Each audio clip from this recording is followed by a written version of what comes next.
Hi, this is ellensmile, and there's no smiling Steve next to me. He is sleeping, Pop-Pop's sleeping, and he wasn't feeling that well.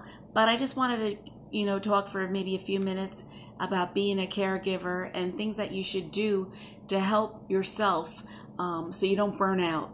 And I think it's important that you should really do, and I'm not a doctor, trust me, I'm not a doctor, but I think it's important that you should have regular physical activity.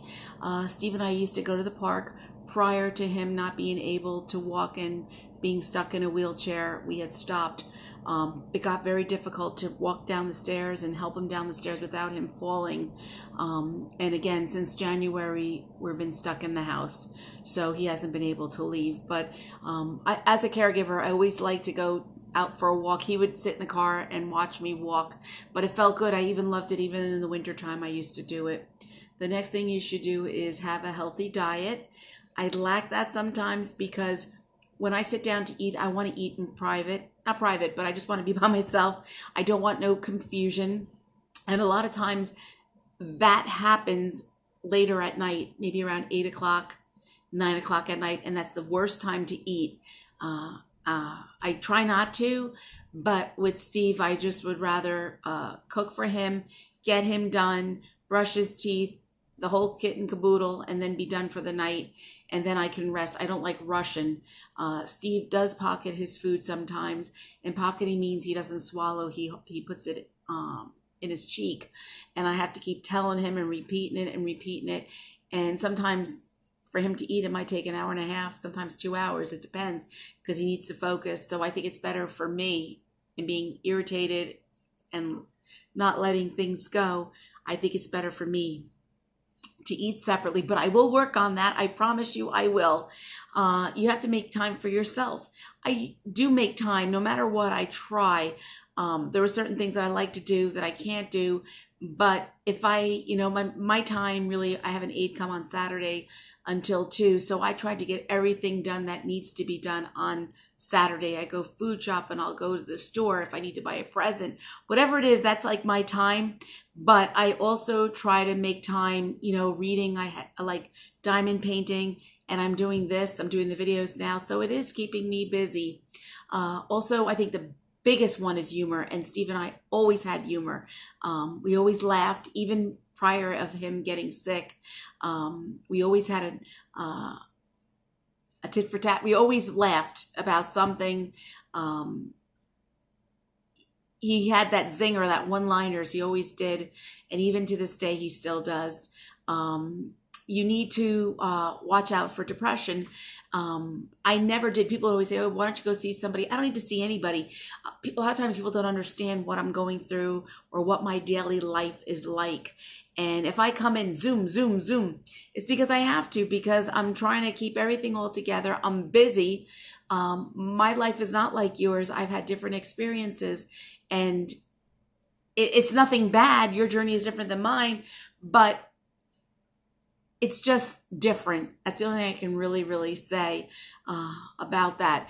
But, if you need to talk to someone, there's no reason why you can't.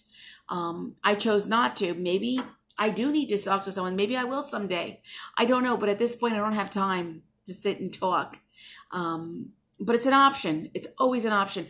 And you never, ever have to be embarrassed. There are groups out there for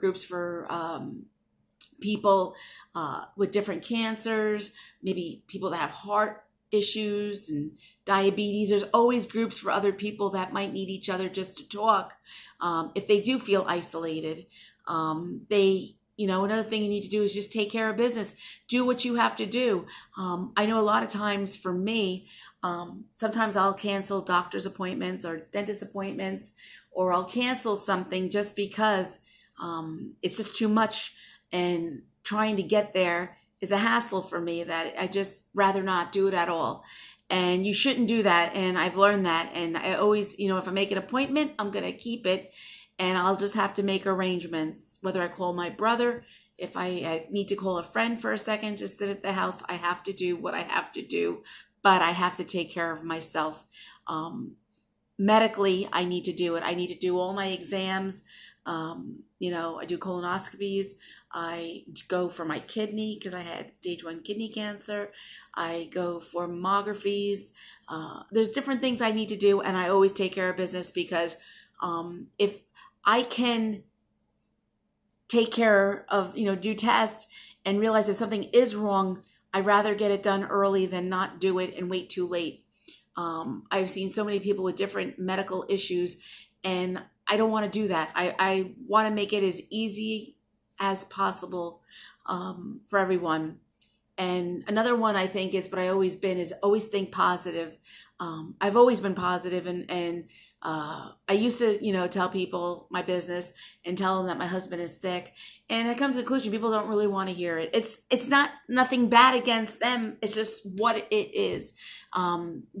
It's like one time I went to the to the ShopRite, and I see them run the other way when they see me, and I don't want that. So anything anybody says, oh, it's great, it's wonderful, it's lovely, and that's it. And I smile, and then I say, all right, have a good day. How's everybody? Goodbye. And that's how I deal with it, because it's not, unless you're a really, really close friend and you know what really was seriously going on. But there's no reason. I would rather let them talk about themselves than me talking about myself. I would feel better. Also, you need to stay connected to the world and not be isolated again. And again, if you feel that you are, you can always talk to someone. I get in a funk where I like to be by myself. I was doing diamond paintings for a long time. I used to always do that. I like to read. I like to watch my I hate to say, the Housewives or whatever I watch in reality TV. It makes me happy, and that's what I like to do. And instead of going out on a Friday night, I stay at home, or I do what I want to do. I make the decision, and I think it makes it easier for me mentally. But like I said, it's very easily to get isolated and not do things. And a lot of times when, you always say no, no, no to your friends, sooner or later your friends, they stop calling, and it's not done on purpose. It's not intentional. And I understand it. It's just life, and you have to move on from it. The most important person is not only my husband, is myself. And to keep my sanity, I need to do what I got to do. I miss everyone, and I would like to call them up, but it's hard. And even to make a date to go out with anybody, it's a lot of preparation and asking a lot of people, a lot of favors.